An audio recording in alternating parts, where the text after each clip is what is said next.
Well, hey, good morning, everybody. How you guys doing this morning?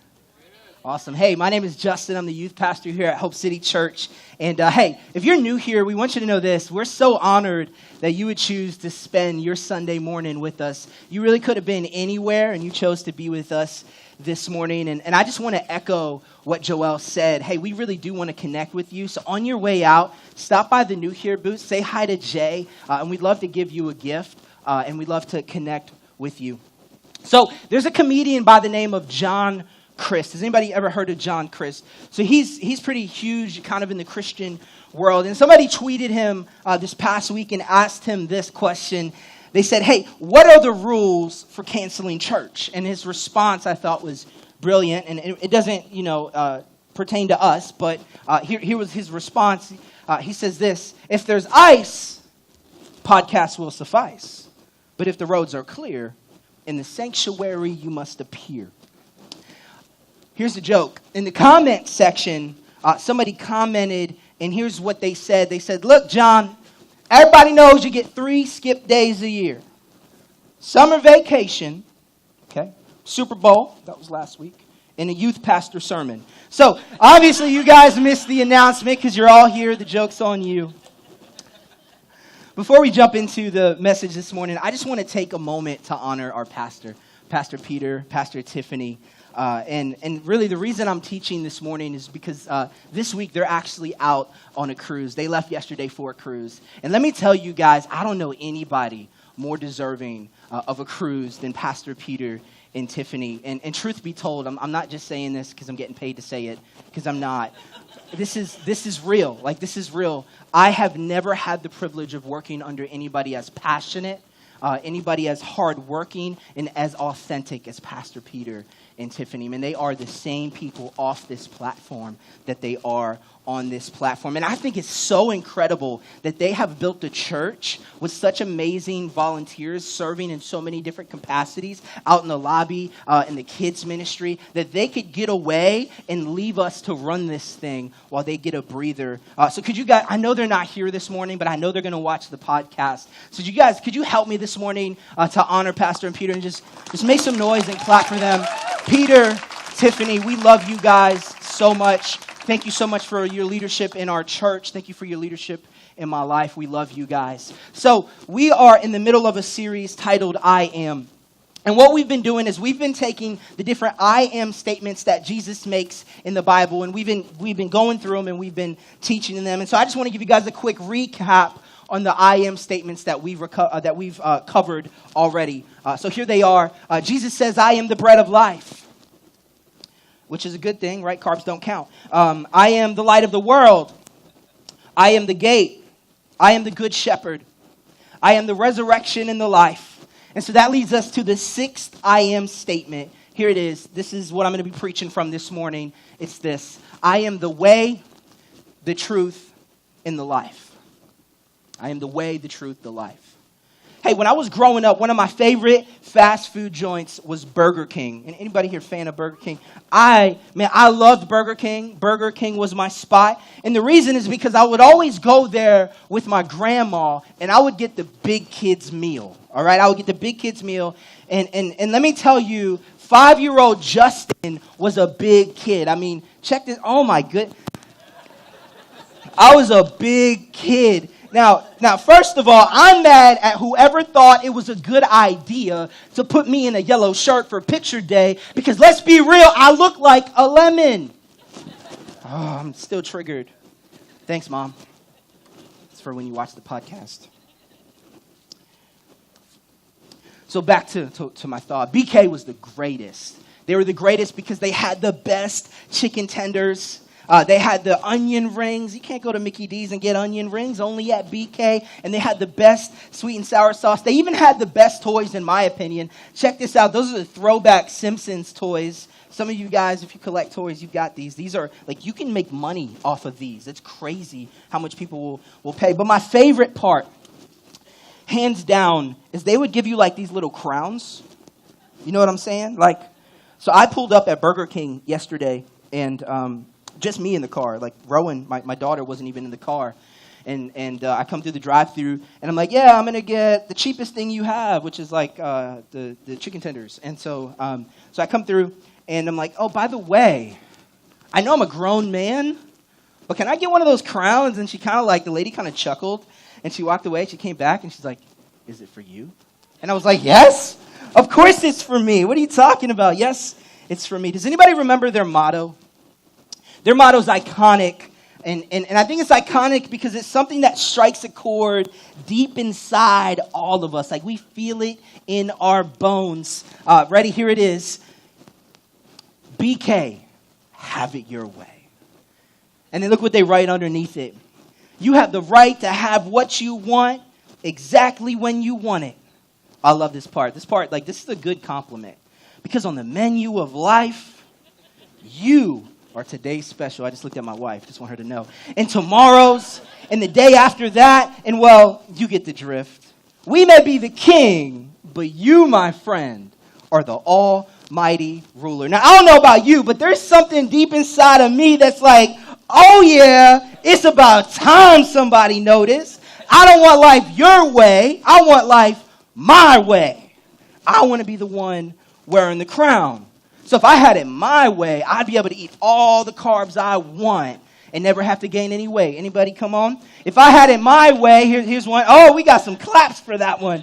If I had it my way, the New England Patriots wouldn't have won the Super Bowl. Again. Retire already, please. Oh, just shudder. The truth is that we all want to have it our way. Now we may not want the same things, but we all have something that we want our way. If I had it my way, fill in the blank. Some of you are looking down, you're like, okay, I'm going to fill in the blank. For some of us, that's our finances. Now, I know things get funny when you talk about the money, but listen, what happens when our way of doing finances falls into opposition of God's way? Really? God cares about what we do with our money? Yeah, he does. That's why he says where your treasure is, there your heart will be. Also, God wants us to live generously. And sometimes that's difficult because there's something in us that wants to hold on to every single penny we make because let's be real, we work hard for our money, right? And some of us here were like, man, I'm barely getting by. Generosity? Yeah. I love me some generosity. And if I had it my way, I'd be the one receiving it. Right? This isn't only true of our finances. I actually believe it's also true of ourselves. You know, God wants us to give of ourselves. And man, sometimes it feels like there's not enough hours in the day to give any more of ourselves than we're already giving. And if you have kids, you're probably thinking, I don't even have time for myself. I don't need to give of myself. What I really need is to be able to use the restroom for 5 minutes in peace. What I really need is for my toddler to not shriek like a banshee the entire ride home after I pick her up from preschool. If I had it my way, I would give less of myself. Look, I'm just being real, all right? She shrieks like a banshee. It's true. Now, what about our relationships? So when Amanda and I dated, we did it God's way. And I'm gonna define that for you. We waited until marriage to move in together. We waited until marriage to be physically intimate. And I just want to be very transparent with you. Did we want to? No, we didn't want to. Nobody actually wants to do that. It's just reality. Nobody actually wants to wait. So why did we do it? Because we wanted to honor God. And we knew that it would honor our marriage. And so you're probably here this one. You're thinking, come on, Justin. It's 2019. Does God really care about us saving ourselves for marriage? Yes. Because he created that with intentionality. Hear me this morning. God wants that part of your relationship to be hot and steamy, but he also wants it to be holy and sanctified. You know what I'm saying? Yeah. And he wants it within the context in which he created it. Yet there's still something in us that goes, no. I want it my way. Guys, this is the tension we live in. It's the tension between wanting to have it our way, right? We want to wear the crown and doing life God's way. And King Solomon is actually somebody that understood the tension of wanting to live life his way and living life God's way. Let me tell you about King Solomon for a minute. King Solomon is a man who was considered to be the wealthiest man to ever live. You name it, he had it. Boats on boats on boats, yachts on yachts on yachts. Not only that, but he was also considered to be the wisest man to ever live. He wrote the book of Proverbs. And after living a great deal of his life his way, this is what he wrote in hindsight. It's super profound. It's found in Proverbs chapter 14, verse 12. He writes this: "There is a way that appears to be right, but at the end, it leads to death." That came quick. You see, the thing about living your life your way is it appears to be right. Right? It appears to be exactly what we want, except it always feels us leaving shortchanged.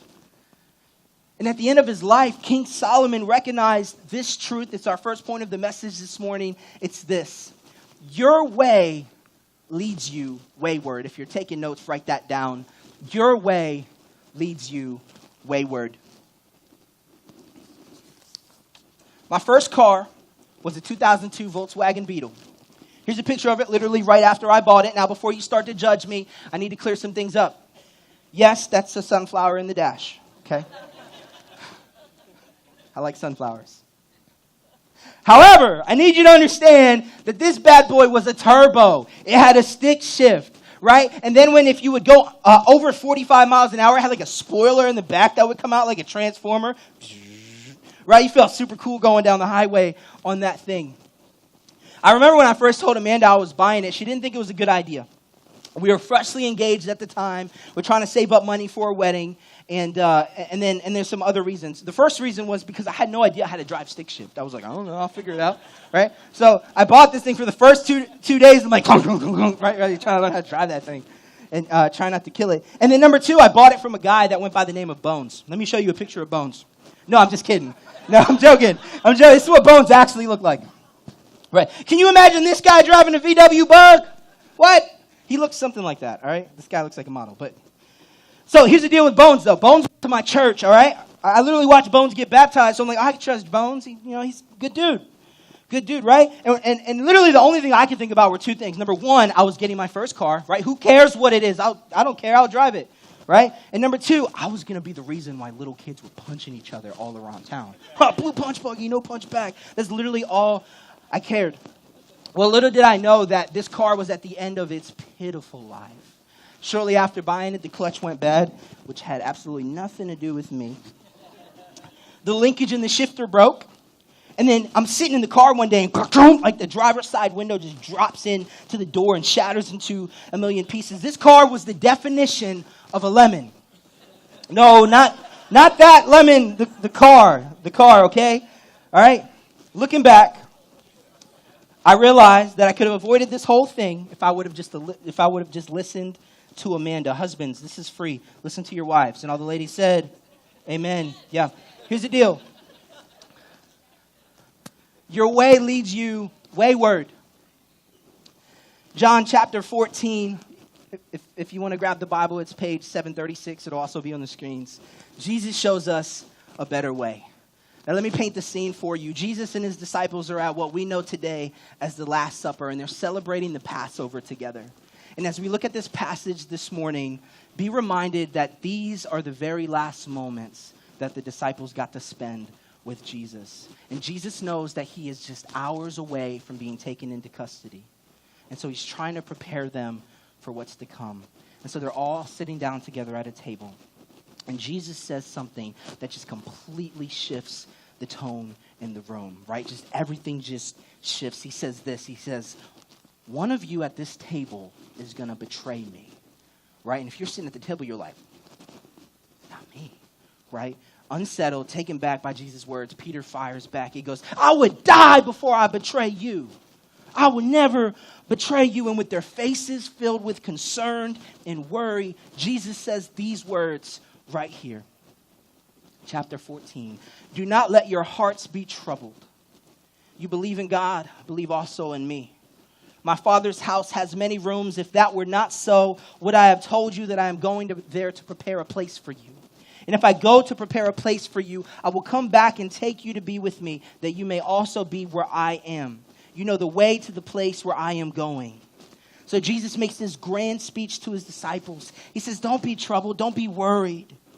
I'm going to go back to the Father. I'm going to the Father's mansion. Listen, I'm going to prepare a room for you. I'm going to prepare a place for you. And then I'm going to come back and I'm going to get you. And then at the end of it, he's like, but don't worry. You guys know the place to where we're going. And then verse 5, Thomas said to him, Lord, we don't know where you're going, so how can we know the way? I think Thomas speaks up for all of us. And he's like, no, we don't. We don't even know what you're talking about. You're always speaking in riddles and parables. We have no idea where you're going, and we have no idea how to get there.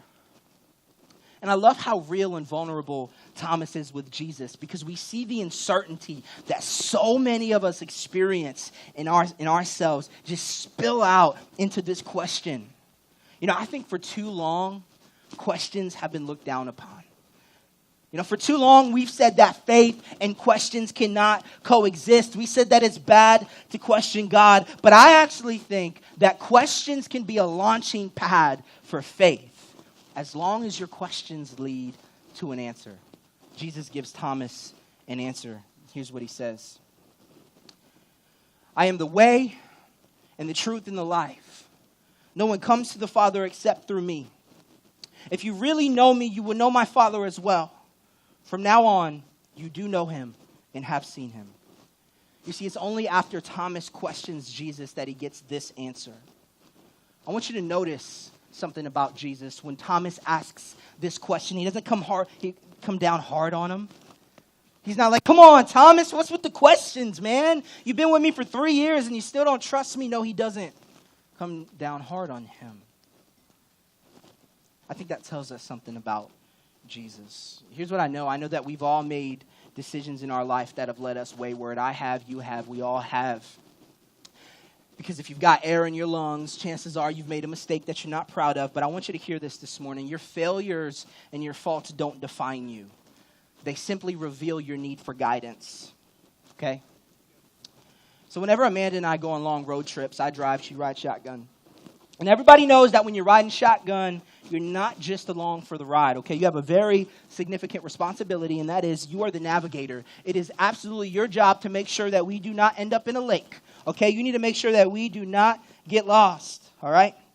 Now, back in the day, this was really no easy feat. You're like, back in the day? What you know about back in the day? Listen, I know back in the day, all right? Back in the day, you have to go to MapQuest, print out the directions, right? And then, like, before that, you actually had a map. It's like, right, had a map, like X marks the spot map, like Indiana Jones, got to go get the treasure.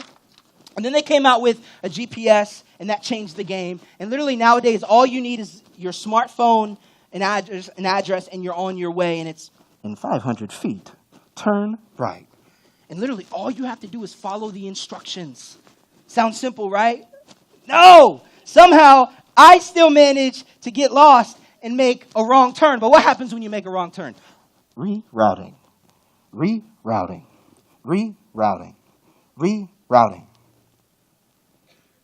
GPS simply reroutes you, right? It doesn't give up on you.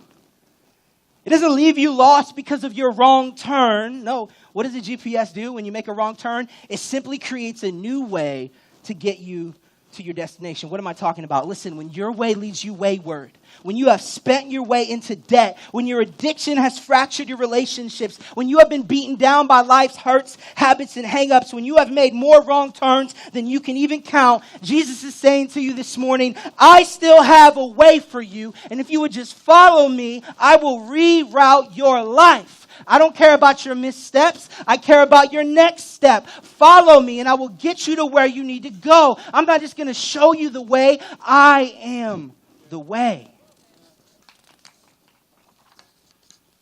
Look what else Jesus says. He says, I am the way and the truth and the life. No one comes to the Father except through me. Not only is he the way, but he's also the truth. What does the truth do?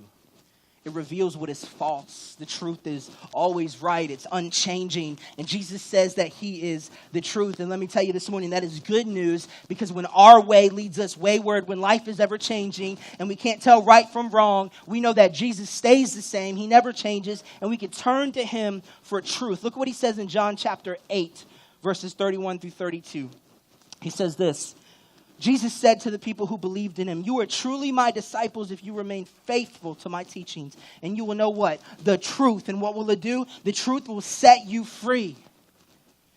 Jesus says, if you follow my teachings, if you follow my way, you will know the truth, and the truth will set you free.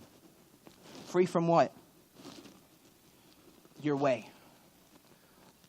Listen, your way leads you wayward, but God's way leads you inward. That's the second point this morning.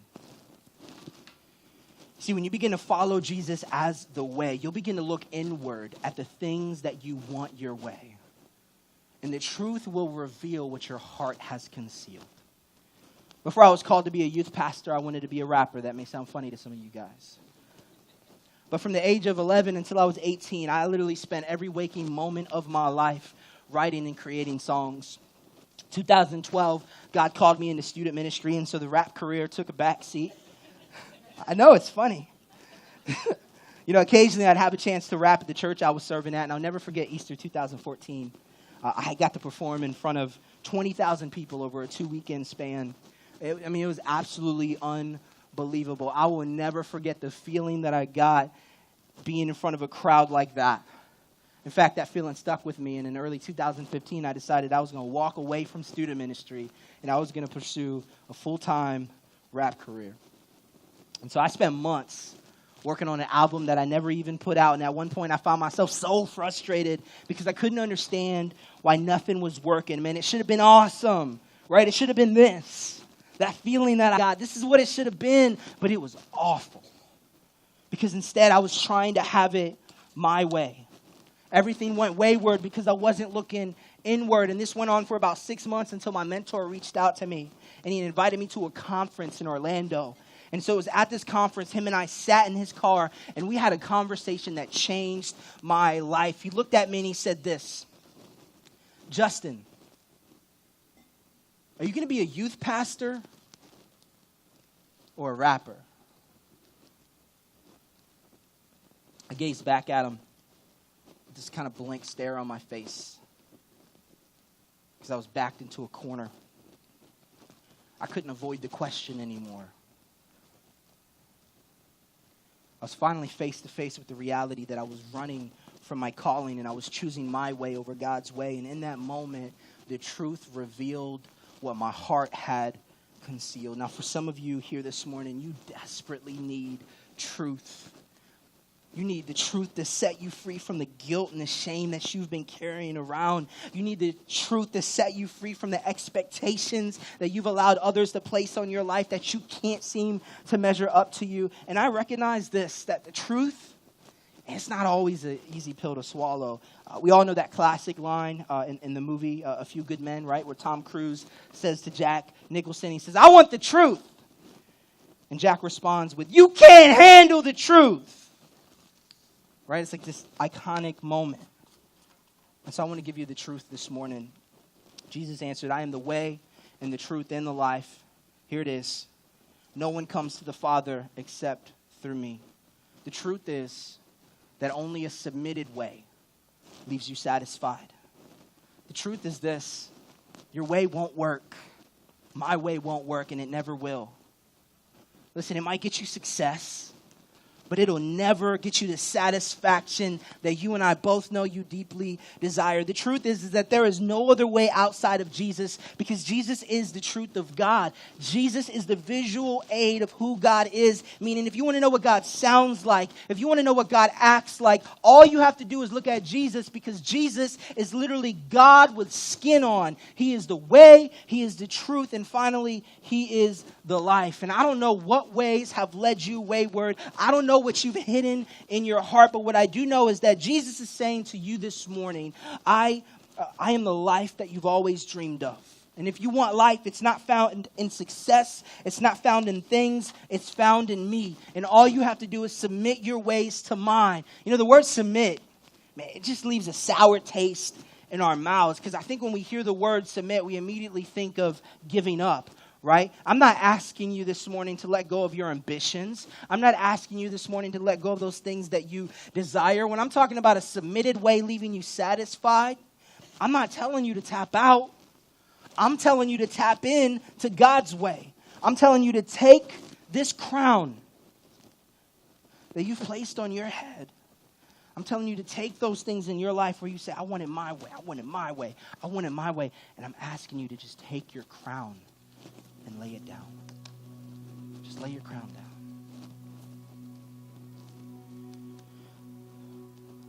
I got emotional in the car that day, as I tend to. Because when I look back, I recognize that is the moment that I realized that my ways had led me wayward.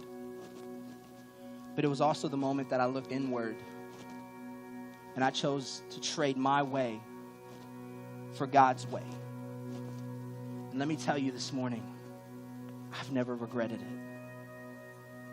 Because I have so much satisfaction in my life. If you're a parent of a teenager, I want you to know that it is my absolute privilege and honor to lead your teenager. Man, I get so excited about leading students to explore their faith and make it their own. And what if I had decided to be a rapper? Thank God I didn't.